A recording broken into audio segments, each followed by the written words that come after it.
Okay, hello everyone, and welcome to our second week of discussion of community participation. So looking at some ways in which community members could potentially contribute to a community archive or a mainstream archive as well. So as I mentioned earlier on in the class, I definitely want you to strongly consider community archives and how they operate and all the different aspects of community archives, but also to think of ways in which the practices that community archives embrace and embody can be applied to more institutional or mainstream or traditional archives. And so as a part of that, it's important to consider how participation within both types of archives could potentially look like. So we'll look at some examples of that today. So last week we mostly focused on participation as a whole. And then this week we'll look at more specifically some case studies or specific examples of what participation, again, potentially could look like. All right, so our weekly topics are the same as last week. What can community participation look like? How does community participation support the formation and enhancement of identity? How can community members participate in the formation of social memory through participatory archiving? What are barriers to community participation in participatory archiving? And how can participatory archives be community-centric? Okay, so we'll start by revisiting our previous discussions of different levels of participation, ranging from participation that is very mediated and controlled to participation which is not mediated at all and it's just kind of open for whoever wants to participate, however they would like to do so. And there are some interesting examples of mediation in our readings for this week, and at least one example of how over time, as a project evolves, it moves through different stages of mediation. And so here I'm talking about the Greenhorn article, which focused on project naming and sort of additional projects that stem from project naming.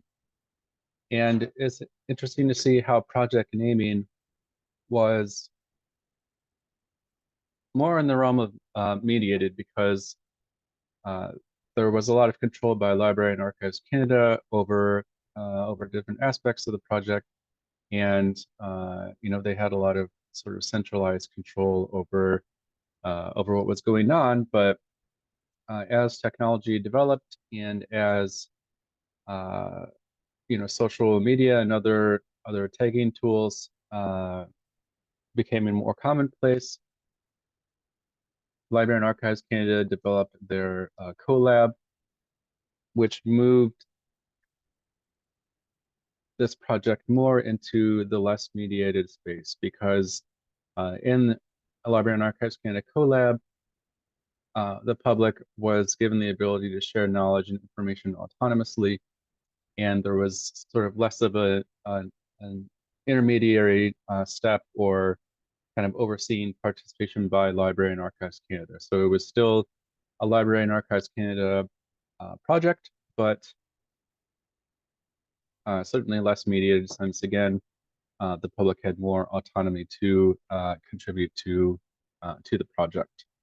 So just kind of an interesting example as time progresses and as technology progresses, the ability for people to participate with less mediation opens up. And the article talks about how this was something that Library and Archives Canada wanted to do for some time, but they just didn't really have the technology for it. And once the technology became available, they embraced the opportunity to have less of a defining role in the information that was being shared. Whether or not this is universally a good or a bad thing, obviously depends on the contributions that are coming from the public and how the public uses or abuses the additional autonomy that they have. But it certainly is more fitting with the idea of participatory archiving and some of the ideas for the decolonization of archives that the Haberstock article touches on quite a bit. Another project that our readings touched on this week was the Massachusetts Memory Roadshow. And I would argue that this also falls within the mediated to less mediated part of this spectrum. If you read the article, it seems like there was a strong desire to have really open participation by community members. So not really a ton of input from the University of Massachusetts and other sponsors of this project to say, you know, you can participate and you cannot participate. But it does seem like there was some application process that different towns and communities had to go through to have support from the folks behind this project. And so there's definitely some sort of shaping of, you know, certain expectations for what these events would look like, certain requirements. So, you know, that's certainly a mediative role that the University of Massachusetts Archives played. So, you know, maybe a desire to be less mediated, but ultimately it seems like the University of Massachusetts Archive had a fairly constructive role in determining what these projects were going to look like. So there was definitely a substantial level of mediation. I'm tempted to say significant. I don't know semantically what the difference between significant and substantial is, but yeah, there was definitely some strong role that that the archives played. So again, kind of more on the side of mediated, but also some aspects of being less mediated as well.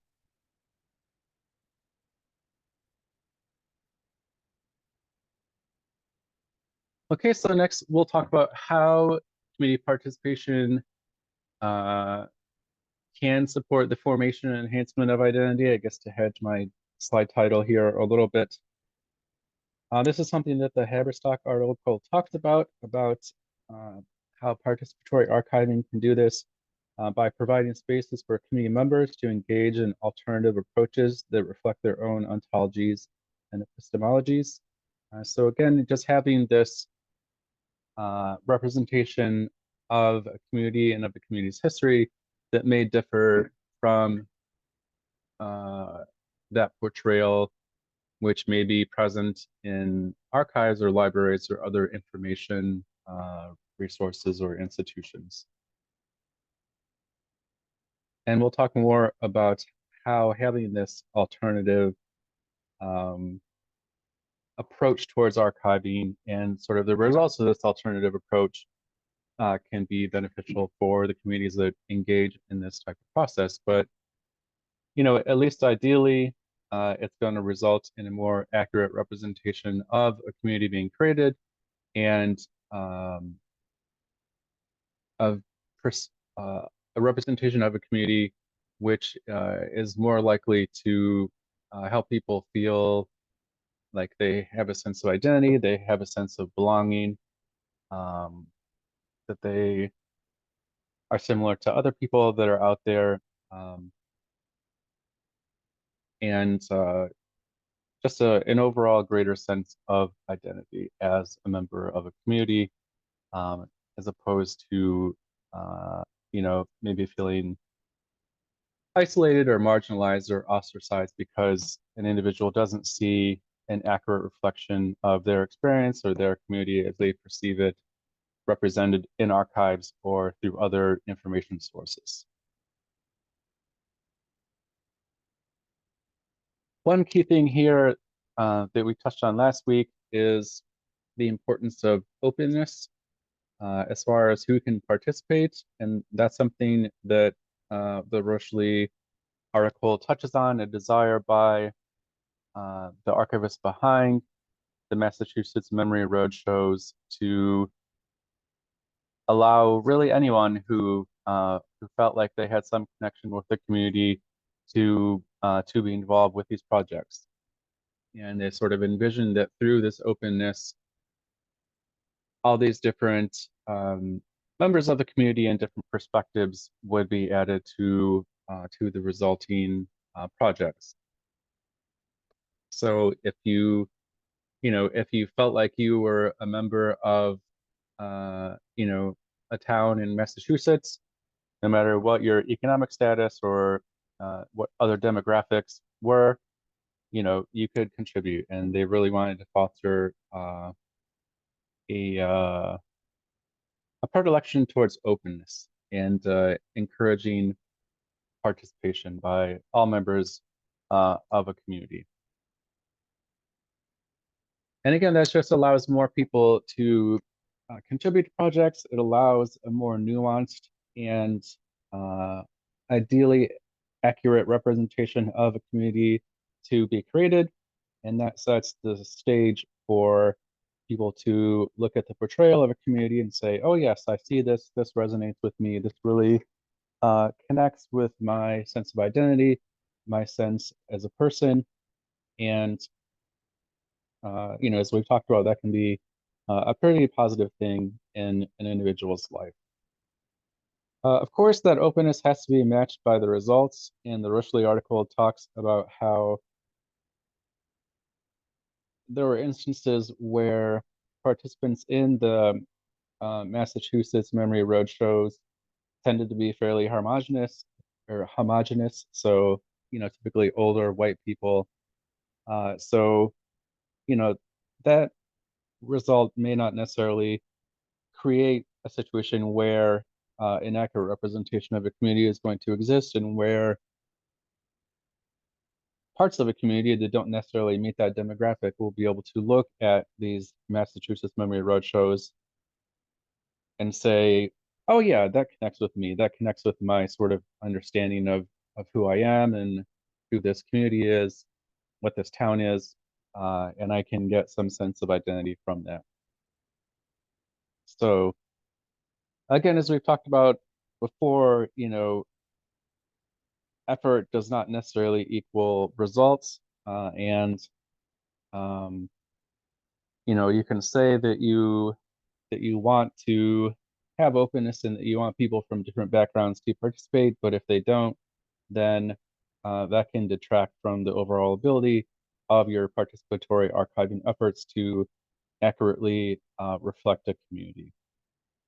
And we'll talk about some of the reasons why certain people may be reluctant to engage in these types of projects later on. But, we talked last week about the importance of breadth of participation in most instances and how that can be vital for participation to be meaningful and significant. And, I would argue that unless the participation in these projects is, broad and deep, then that can really undermine the ability of a project to really support a person's sense of identity, because again, the result of a project may not accurately reflect what a community actually is and looks like, and that can sort of undermine its ability to resonate with all members of a particular community.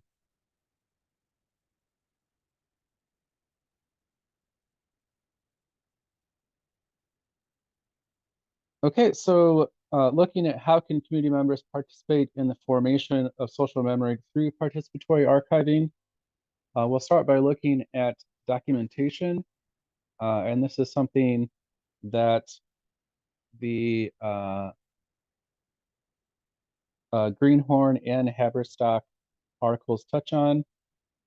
So project naming, obviously when there's a process where individuals from the Nunavummiut, and I apologize, I'm probably horribly mispronouncing the name of that particular community, where people from that community were able to provide names and descriptions to photos that had been taken by the Canadian government. And, that is a pretty straightforward connection with documentation, right?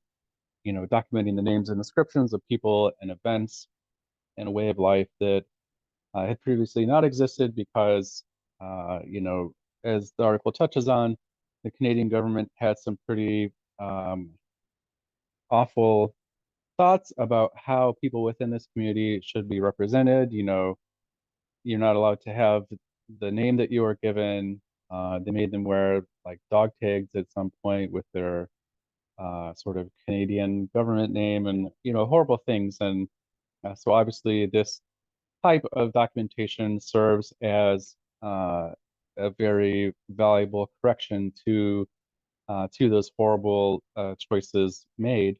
And again, you can obviously connect that to developing a sense of identity, right? If your identity is taken away and photographs of you contain, you know, depictions of your name and of events that either, you know,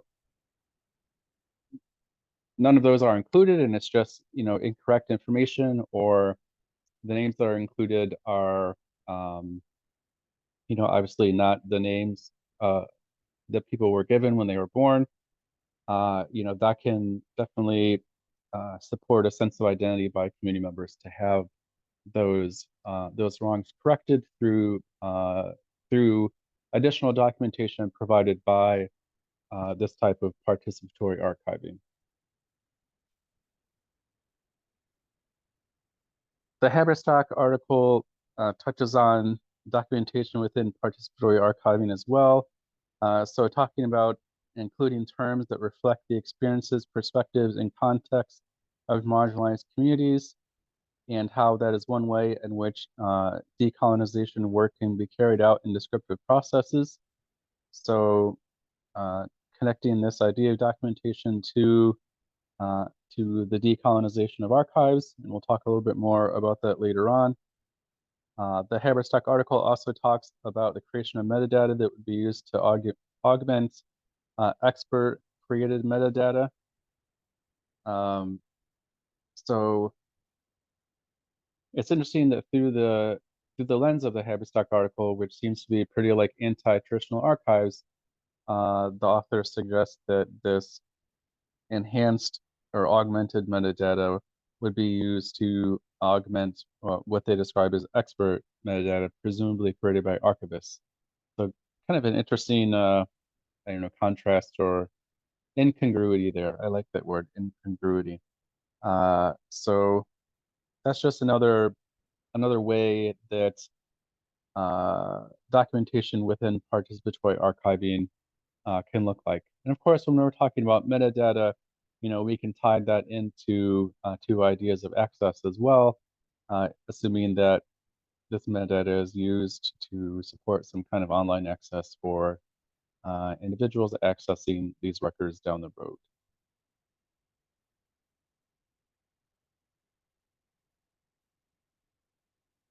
And it's interesting to see how we can put these types of documentation on the sort of pyramid of participation that we talked about last week. So ranging from people just doing research and engaging in pretty shallow participation to people that have sort of direct experiential connection to an event or person or community, and talking about how, at least ideally, those are the people that should have the ability to participate in record keeping decisions surrounding records in the most meaningful and impactful way. We talked about how that's not always true, how oftentimes it's archivists who may be at the very low end of this pyramid as far as connection to events and communities and places and so on. And they are the ones that are provided with the opportunity to have the deepest participation. But again, at least ideally, it's people who have the most direct connection with the community or an event are the ones that are able to participate in the most meaningful way. So again, if we look at something like project naming, where individuals from a community, I won't mangle their name again, um, were were able to provide descriptions of activities, clothing, places captured in these images. They were over time uh, encouraged to help make decisions about what to digitize for greater access. And that's pretty deep participation, right? I think we could even add um, certainly access and maybe even appraisal to our previous slide as well, thinking about it now. But it seems like a lot of these individuals making these decisions are going to be kind of at the higher end of this uh, pyramid. So either they identify directly with the individuals that they're seeing in these images, the events that they're seeing, the clothing that they're seeing, the way of life that they're seeing, or maybe they have some relationship that is maybe a little bit more removed. Um, but it seems like there is a pretty close connection throughout the different projects that the Greenhorn article describes, that there is a good match between the individuals participating and the level of participation that they're afforded through these differing projects. So, I feel like that is a pretty good uh, and appropriate level of participation there.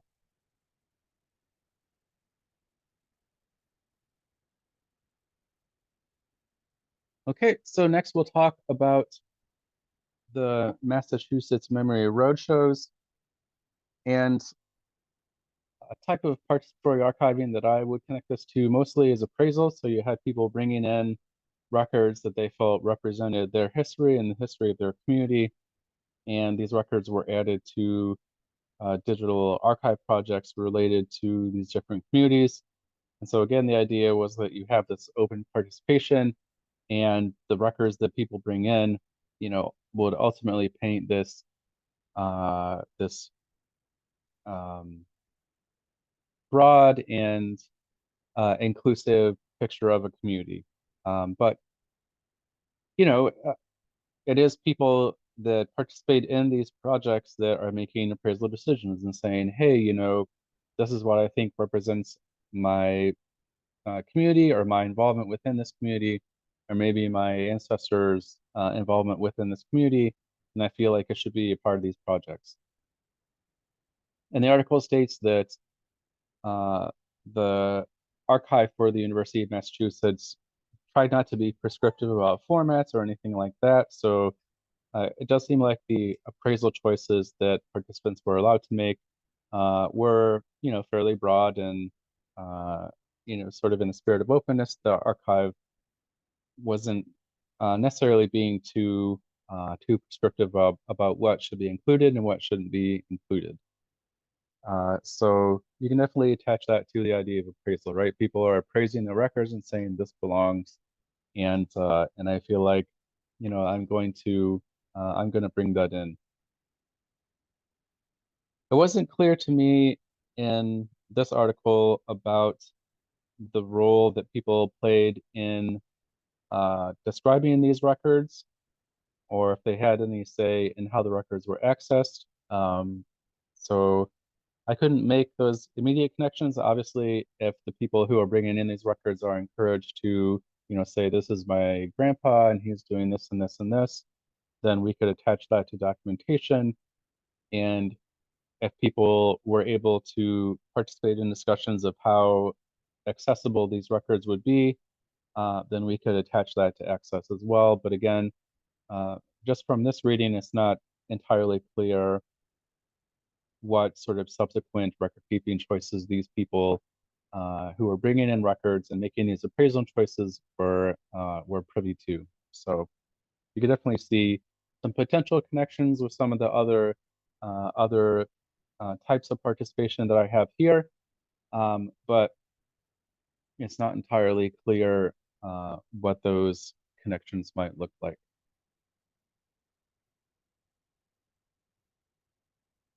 Okay, and then again, looking at our sort of pyramid of participation, again, it seems like for the most part, these people are going to be in the experience or identify levels. And again, you see that they're able to engage in a pretty deep level of participation.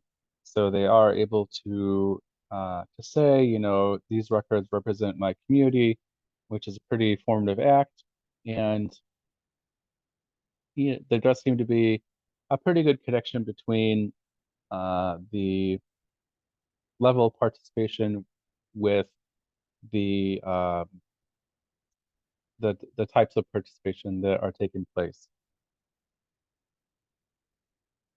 This might be a little bit undermined by the fact that there was such an openness towards who could participate in these projects and who couldn't. And I talked about last week about how in some ways it's almost more beneficial when participation is deep but not necessarily broad, because that way there can be more of a certainty that the people that are participating deeply, you know, should be participating deeply.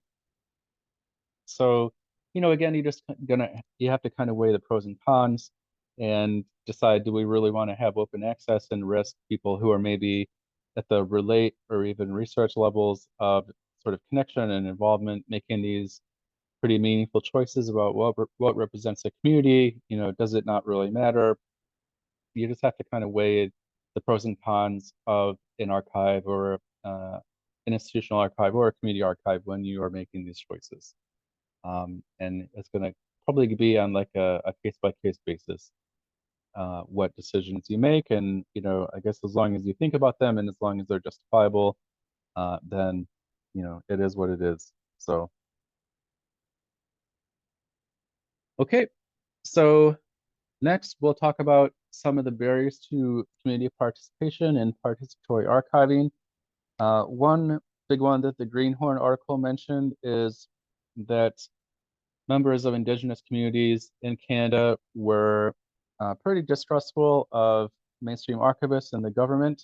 Understandably, you know, if your community had been, you know, marginalized and essentially, you know, stripped of their identity in the past, then it's really understandable that it would take some time to build up trust and kind of reduce the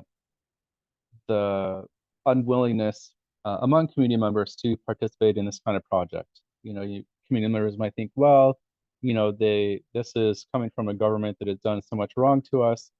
You know, why would we help them or why would we trust them? And, you know, obviously a very like defensible um, perspective to have. So, you know, the Greenhorn article talked about it took years to build up these relationships and to make people feel comfortable and feel like they were going to be represented in a way that wouldn't sort of continue to marginalize or dehumanize them in a way that had occurred to their their ancestors. And I think the article talked about how, you know, this type of dehumanization went on until like the 1970s. So maybe even people that, you know, were still alive uh, and endured, you know, this type of depersonalization, uh, you know, and then to go back and have the same, not the same government, but sort of, you know, the government saying, oh, by the way, why don't you like help us now? You know, obviously that can create a lot of mixed feelings. Another barrier, and this is one that the Rochely article talks about, is the lack of interest by community members. So on page 8, Rochely talks about how most people who were involved in the Massachusetts Memory Roadshows uh, were either specifically invited or part of a partnering organization. So they didn't get a whole lot of people who just like dropped in to participate. And you know, you have to get people interested, right? You have to help them understand what you're trying to do, why you're trying to do it. You have to help them understand why they should trust you. And, you know, if they're not interested, then they're not going to participate and you're not going to get the broad, open, and diverse participation perspectives that you were hoping for. So, it just goes to the importance of outreach and just encouraging people to participate in these kinds of projects, or it really takes the participatory nature out of it, right? And I think that hopefully, if a community archive is trying to get community members to engage in these types of projects, it'll be kind of a more effective message. And that's something that the Rochely article touched on as well, how they really try to get people from the same communities as the people that they're trying to reach to, build up interest in these projects and get people to participate. And, I think that there's a lot to be said for community archives being more successful of just having a connection with more people within a community and encouraging them to participate rather than if it came from an archivist who maybe wasn't from the community, or an archive that a lot of community members had mistrust from. So, but again, you got to have participation, right? That's sort of the name of the game. Another barrier that our articles touched on comes from the Haberstock article, where they talked about engaging in participatory archiving and also other decolonizing archival practices necessitates a need to pursue a decolonial archival practice and essentially reject archival practices that conform to dominant narratives. And, we've talked a lot in this class about how oftentimes, especially institutional and traditional mainstream archives can can be accused, rightfully or wrongly, of parroting the perspectives of the successful and wealthy and white people in society. And the Haberstock article really says, if you're going to engage in participatory archiving that is really meaningful and does have a chance to sort of sway the power dynamics in archives and society, you really have to reject a lot of things that we as archivists are taught to be a part of archival practice.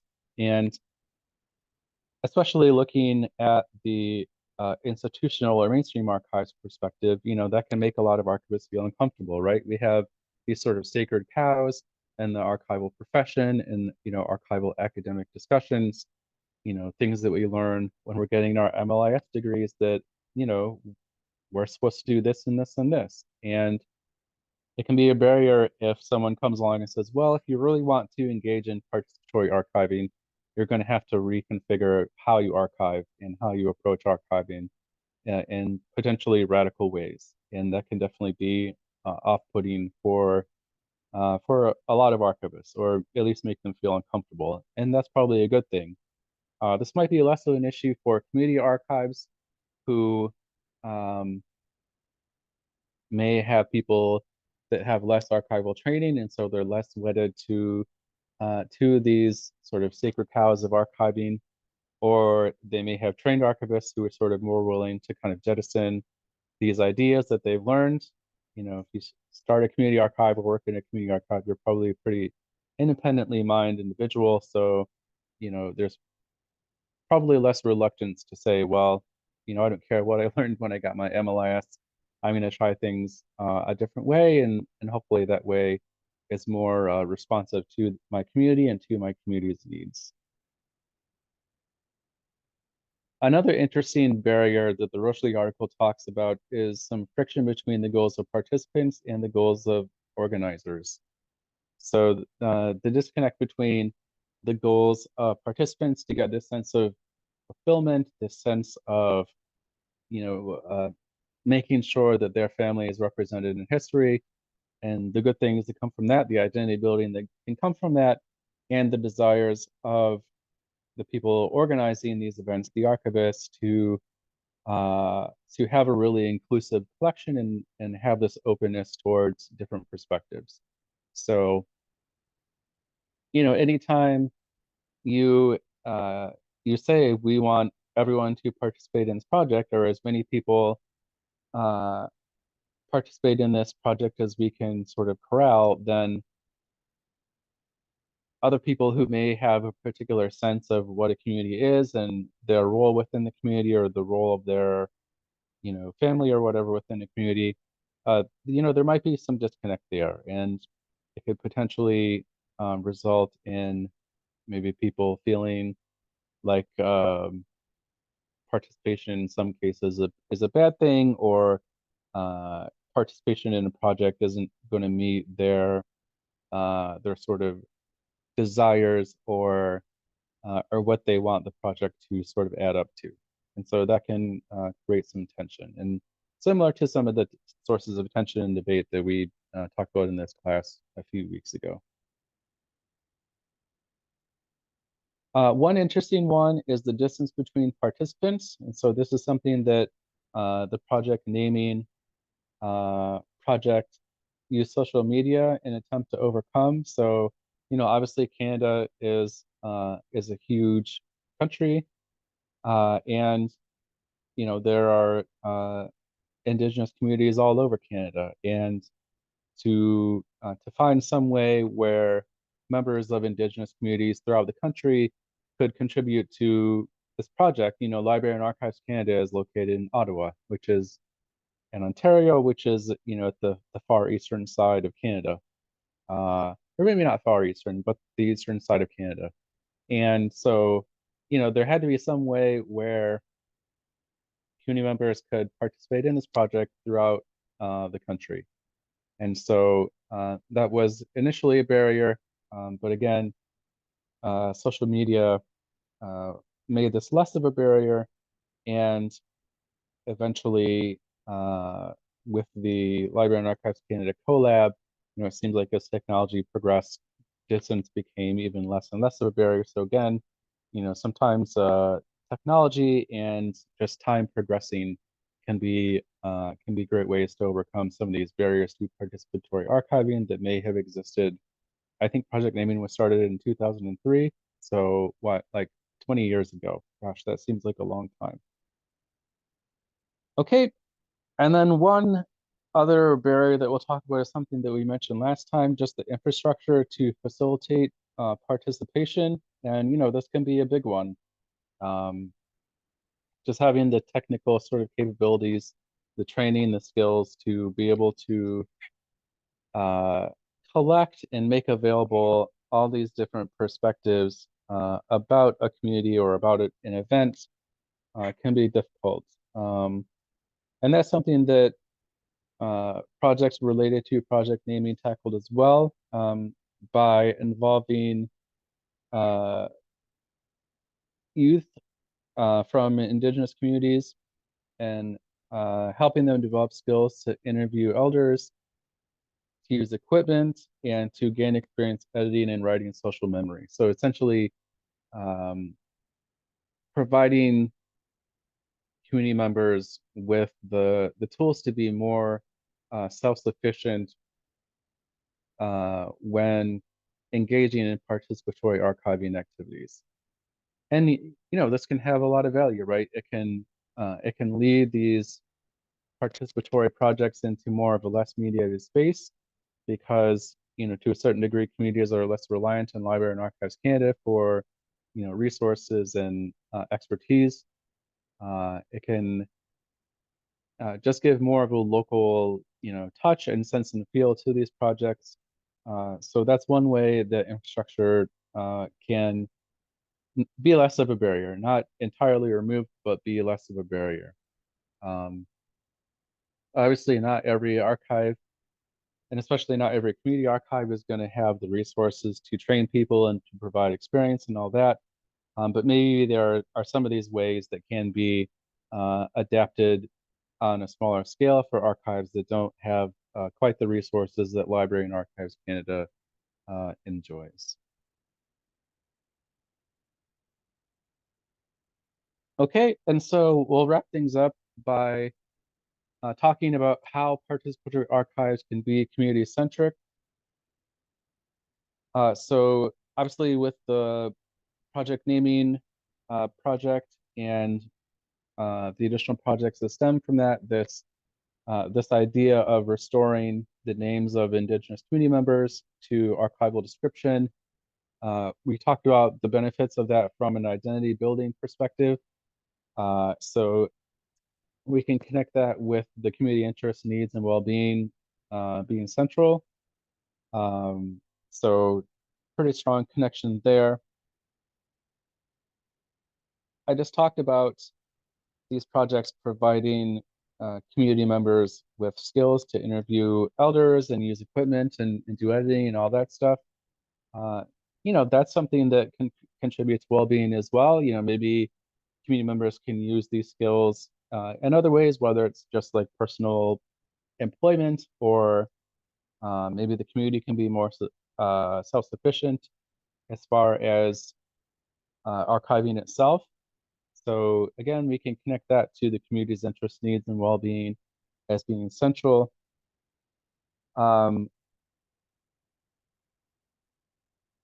Greenhorn article also talks about hiring Indigenous researchers to make recommendations on what documents should be digitized. So again, if you're helping community members find employment, that's always a good thing. And ideally, if Indigenous community members are making choices about what documents should be digitized, we can connect that to having community records materials understood and valued in their originating context, because ideally community members sort of understand that context better than archivists from outside of the community might. And they also might be able to portray the community complexity and flux in a more accurate and systematic way. So that is a feature of community-centric archiving as well.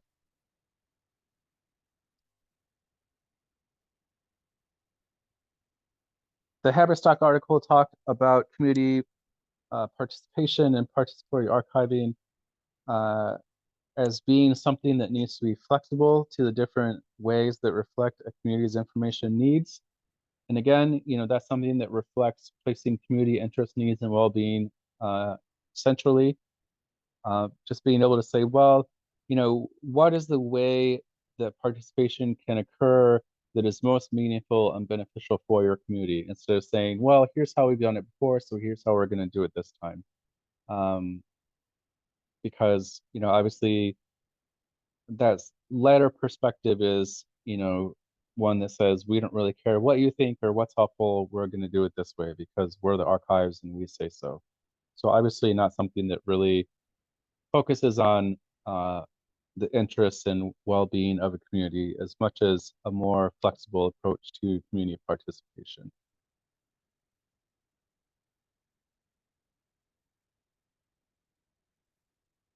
The Haberstock article also talks about how participation and description can lead to the decolonization of terminology used to describe communities.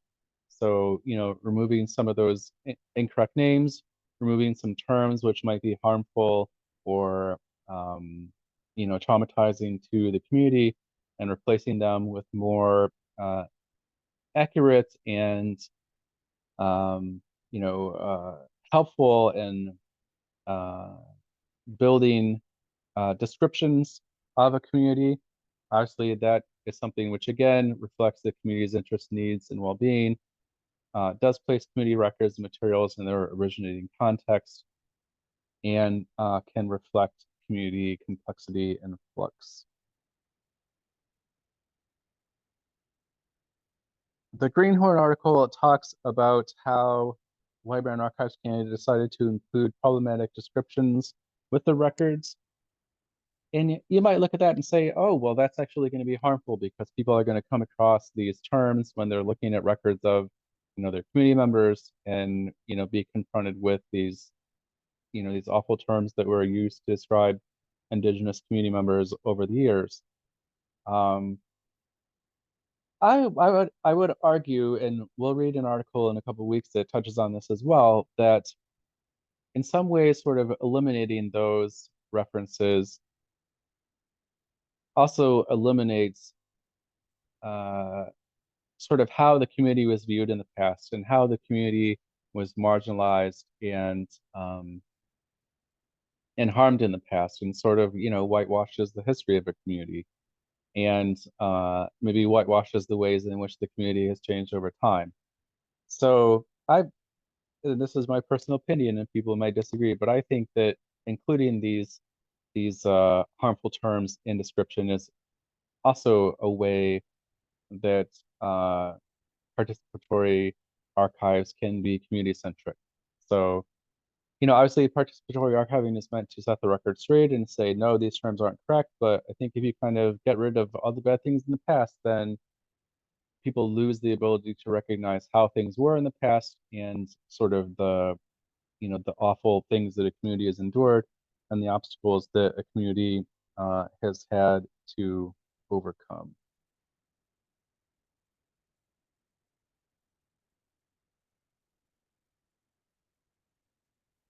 The last thing that I'll talk about as far as connecting participatory archives to community-centric archiving is, and this comes from the Haberstock article, that participatory archiving and other decolonizing archival practices can encourage archives to be more deliberate and reflective in the record-keeping choices that they make, and also just more reflective and deliberate about how they work with communities related to the records. So anytime you kind of pause and slow down and take a breath and uh, pursue the option to find out, the perspective of community members and allow them and help them speak for themselves rather than speaking for them, um, it can result in, again, a more accurate portrayal of a community. It can result in archival practices that put the needs and well-being of a community central in a central sort of position. It can allow the community complexity and flux to come through, and it can allow community records and materials to be understood and valued in their originating context. When you just sort of say, well, we're just going to barrel ahead and we're not going to sort of be more deliberate and more thoughtful about what we're doing as archivists, whether this is institutional mainstream archivists or even community archivists, then you really are saying the needs of the community don't matter. And you are saying we don't care about these additional perspectives that might be out there. We're just going to kind of do things the way that we've done them. And obviously that can be harmful for communities, and it can create a lot of the conditions that result in the creation of community archives in the first place. So, just kind of pausing and allowing this rich tapestry of a community to be unearthed through participatory archiving, and can result in archival projects, whether they're found in traditional archives or in community archives, that are more community centric and help the community and help the community grow and represent themselves, rather than sort of pillaging a community and not really uh, empowering the community uh, and improving the ability of a community to represent itself. So just kind of like mindfulness and thoughtfulness, I think, are two things that are strongly associated with participatory archiving. Again, at least ideally, and these things can have definite impacts towards creating situations for communities to better represent themselves. And I think that's why it's so essential to community archiving, right? To have this participatory archiving taking place and allowing community members to have the space to represent themselves rather than be represented by just a few individuals within a community or individuals um, disconnected from the community entirely. Okay, so we'll go ahead and close there. I really hope that you have learned more about participation over the last couple of lectures for this class, and that it has uh, helped you understand what different types of participation might look like, why participation is so important, some of the difficulties surrounding participation, and there are many, and it's probably impossible to get it just right, but it's always important to try, right? And what I liked about the project naming and the Relate projects is that it evolved over time, right? You know, if you start in one place, you don't have to stay in that one place. As time progresses, as technology progresses, you can kind of have these different projects progress as well, and hopefully they evolve in a way which is more participatory and more inclusive.